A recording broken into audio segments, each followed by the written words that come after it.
guys, I'm Miss Cummings. I am your reading teacher or the reading teacher across from the hall from you. So this week we are going to be talking about the 6 reading strategies. And the first of the 6 reading strategies that we'll be talking about is questioning. So I have this anchor chart behind me, but I'm going to switch my screen so that you can see the smaller anchor chart that you were sent that you're going to be gluing into your notes. So for this lesson, you need to make sure that you have your spiral reading notebook, something to write with, and a pack of sticky notes, okay? If at any time you need to pause the video, pause this recording, get your things together, and then come back to the lesson. So today we're going to be talking about being an inquisitive questioner. So what that means is asking questions, wanting to know more. We need to ask questions to learn more information. So when we read, we are always asking ourselves questions during reading. That's what makes us a good reader. We're wondering what is going to happen before we start reading, what the story is going to be about, or an article is going to be about. We are asking ourselves all different types of questions. So I'm going to share this screen with you. Okay, so right now you can see my screen that says, be an inquisitive questioner. Now you have a copy of this that was sent to you, and this is what you are going to glue into your notebook. So it looks like this.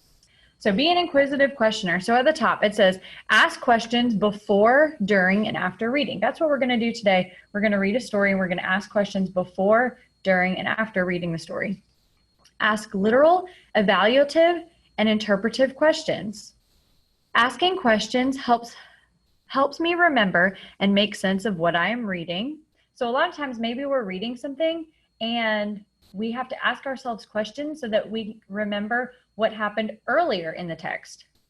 Ask questions that make us think and search. Sometimes when I'm reading, I don't know about something that I'm reading about. Maybe I don't understand a word. Maybe I don't understand the topic. So I pause and I look it up and I search more about that topic or that word. Questions lead to interesting discussions. All of us have different types of questions. Not all of us think the same, and we all have different questions. So these lead to interesting discussions among all of us because we all are asking different things. I might ask a question that you hadn't thought of. You might ask a question that I hadn't thought of, and it makes us think in a different way. Ask questions to clarify, make predictions, and focus on details. Ask questions to gain meaning of the text. Okay, so we are going to take this. You're going to open up the first page of your reading spiral notebook that looks like this. You're going to open up this first page. Ooh, that's a big Miss Cummings here. Okay. This first page, you are going to write the 6 reading strategies. Okay, that's your title. And then the first of the 6 reading strategies is questioning. Okay, so you're going to take this sheet and you are going to glue this on the first page, just like this. It's going to just glue right in. So you can see I've glued that right on the first page. Questioning. Okay, after that's glued in, oh, you need a glue stick too. I didn't say that at the beginning. So if you need to glue this in right now, press pause and then we'll move on. On the back of this sheet where you just glued in that page, you are going to write Mr.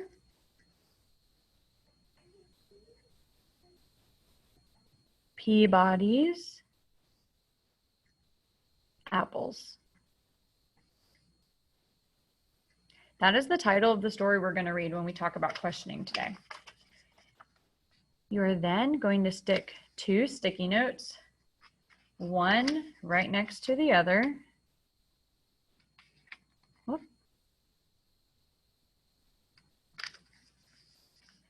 and you're going to draw a line right in the middle. Okay, I'm going to write before in this section, during, and after. So these sections are going to be for our questions. So right here I have Mr. Peabody's apples. Here is the cover of the book, Mr. Peabody's Apples by Madonna, the singer, if you guys know who that is. Maybe your parents know who that is. Mr. Peabody's Apples. So you're looking at this cover. Here's the back cover. And right here, I want you to think of a question that you have about this book before reading. And you're going to write it right here. I don't want you to write something like, what is this book going to be about? I want you to come up with something specific. Mr. Peabody's Apples. And you're going to write your question right here. If you need more time, press pause. Okay, I'm going to stop sharing. Okay, so now you can see me. I'm going to read this book. Mr. Peabody's Apples by Madonna. We're going to pause a couple of times to write some during reading questions, and we're going to put those in our notebook in this during section, right in the middle. We're going to stop maybe 3 times, so make sure you save a little bit of space for some during questions. Maybe just twice.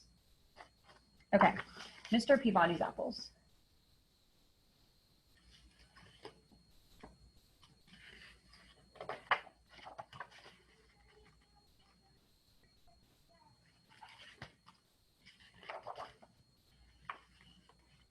Got some boys playing baseball.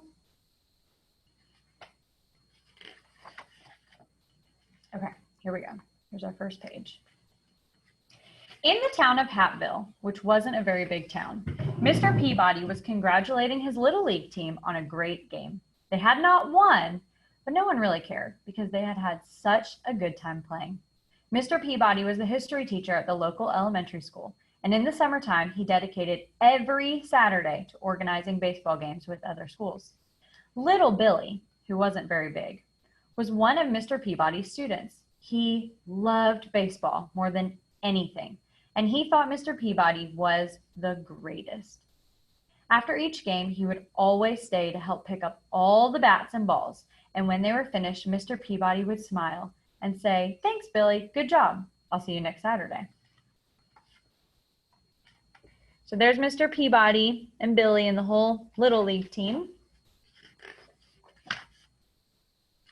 Then he would start his walk home along the main street of Hattville, which wasn't a very big street, waving hello to everyone he knew, and everyone would wave hello back.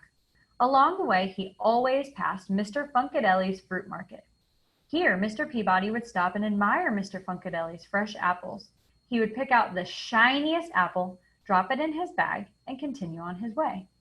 Across the street, Tommy Tittlebottom watched with curiosity as Mr. Peabody walked away with the apple. That's strange, Tommy said to himself. Mr. Peabody didn't pay anyone for the apple. Tommy got on his skateboard and rushed to tell his friends. So here's Mr. Peabody at Mr. Funkadelli's fruit market, and he's picking out the shiniest apple.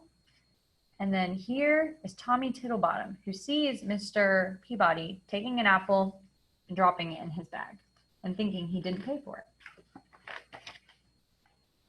The following Saturday, Mr. Peabody's team played another game, and they lost as usual, but no one seemed to care because they'd had such a great time playing.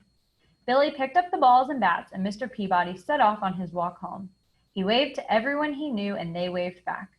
Once again, he stopped outside Mr. Funkadelli's fruit market, picked up the shiniest apple, dropped it in his bag, and continued on his way. Across the street, Tommy Tittlebottom and his friends watched Mr. Peabody, and they were amazed at what they saw. Mr. Peabody had not paid for his apple. They couldn't wait to tell all their friends, who told their parents, who told their neighbors, who told their friends in the town of Hattville, which wasn't a very big town. Okay, so there's Tommy and his friends. They're looking at Mr. Peabody. Take another apple and not pay for it. Okay, so here's where I want us to pause. And you're going to get your notebook and you're going to write a question that you have, a during reading question.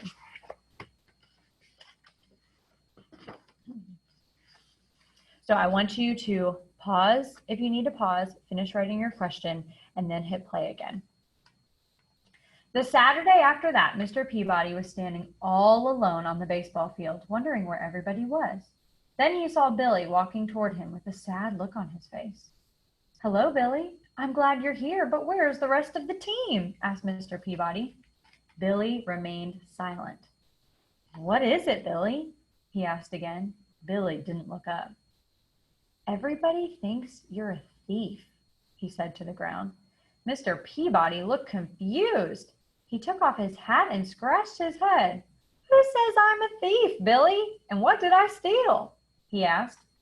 "Tommy Tittlebottom and his friends said they saw you take an apple from Mr. Funkadeli's fruit market twice, and they said you didn't pay for them," answered Billy. "Ah," said Mr. Peabody, putting his hat back on his head. "Let's go and talk to Mr. Funkadeli about it, shall we?" So there's Mr. Peabody looking confused because he got to the baseball field and no one was there to play. Here's Mr. Peabody and Billy looking real upset, thinking that Mr. Peabody was a thief. They walked down the main street, which wasn't a very big street, and Mr. Peabody waved to all the people he knew. But now, some of them did not wave back, and some pretended not to even see him. They finally arrived at Mr. Funkadeli's fruit market. Out popped Mr. Funkadeli, who said, "Hey, what are you doing here, Mr. Peabody? Why aren't you at the game?" "Oh, there wasn't a game today," said Mr. Peabody. "I was wondering if I could take my apple earlier than usual." "Sure, why not?" replied Mr. Funkadeli. "You pay for them every Saturday morning when you pick up your milk. You can take them whenever you'd like. You want the big shiny one, Mr. Peabody?" Mr. Peabody took his apple, smiled, and offered it to Billy. "I would like to take the apple, Mr. Peabody, but I have to go and find Tommy and explain everything," said Billy. "When you find him, ask him to come over to my house. I would like to speak to him too," replied Mr. Peabody. So here's Billy like, oh, Mr. Peabody wasn't stealing apples. He paid for them earlier in the morning when he picked up his milk. He'd pay for his apple, and then he'd just pick up his apple in the afternoon after the game. But now Billy needs to go tell Tommy that. A little while later, Billy found Tommy and told him what had happened with the apples. He told Tommy that Mr. Peabody wanted to speak to him right away. So off Tommy ran, and when he arrived, he rang the doorbell, and Mr. Peabody came to the door. They looked at each other for a while. "Oh, dear Mr. Peabody," said Tommy on the doorstep. "I didn't understand. I should not have said what I said, but it looked like you hadn't paid for the apples." Mr. Peabody's eyebrows went up a little, and he felt a warm breeze blow across his face. "It doesn't matter what it looked like. What matters is the truth." Tommy looked down at his shoes and said, "I am so sorry. What can I do to make things better now?" Mr. Peabody took a deep breath, looked up at a small cloud that was in the sky, and said, "I'll tell you what, Tommy. Meet me at the baseball diamond in 1 hour and bring a pillow stuffed with feathers." "Okay," said Tommy, who then ran off to his house to get a pillow. So here's Tommy at Mr. Peabody's house, probably feeling really upset that he had spread a rumor that wasn't true. Okay, here's where I want you to pause, and I want you to ask another question. So in your during, still in this middle section, write your second during reading question that you have so far. So if you need to pause right now, write your question, and then come back. An hour later, Tommy met Mr. Peabody on the pitcher's mound. "Hello, Tommy," said Mr. Peabody. Follow me and bring your pillow. Tommy followed Mr. Peabody to the top of the bleachers, wondering what this was all about. It's a windy day, isn't it? Mr. Peabody asked. When they reached the top, Tommy nodded his head in agreement. Here's a pair of scissors. Now cut the pillow in half and shake the feathers out. Tommy looked confused, but did it anyway. He thought it was a small price to pay to gain Mr. Peabody's forgiveness. The wind carried the thousands of feathers far and wide. So here's Tommy and Mr. Peabody at the baseball field. And here's them climbing up the bleachers, the stands of the baseball field. And Tommy has cut open this feather pillow, and all the feathers are being taken away by the wind. And Tommy thinks, cutting out my pillow, small price to pay to get the forgiveness of Mr. Peabody because I spread a rumor that wasn't true. Do you think that's it? That was his consequence, cutting up a pillow? I wonder if there's another lesson to be learned here. Tommy looked relieved and said, is that all I have to do to make things better? There's just one more thing, said Mr. Peabody. Now you must go and pick up all the feathers. Tommy frowned. I don't think it's possible to pick up all the feathers, Tommy replied. It would be just as impossible to undo the damage that you have done by spreading the rumor that I'm a thief, Mr. Peabody said. Each feather represents one person in Hapville. So here's Tommy looking like, how am I going to get all those feathers? So think of all those feathers as one person in town.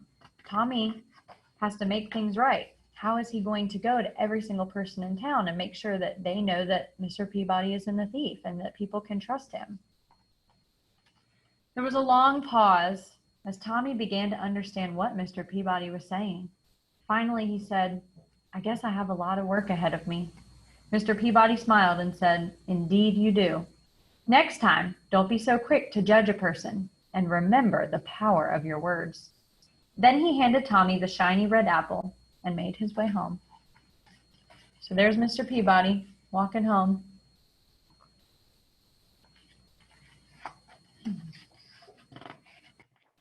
Okay, so then here's the last page. You see boys outside playing baseball. You see a pillow all stitched up. It looks pretty full. So now you're going to fill in the after section. What questions do you still have after reading? So if you need to, pause right here, write your after question. Write your question for after reading that you still have. I'm thinking to myself, I wonder if this pillow all stitched up represents how Tommy went to everyone in town and he's made things right. Like showing that this pillow has all the feathers in it maybe represents that Tommy did go around to everyone in town and he did make things right for Mr. Peabody.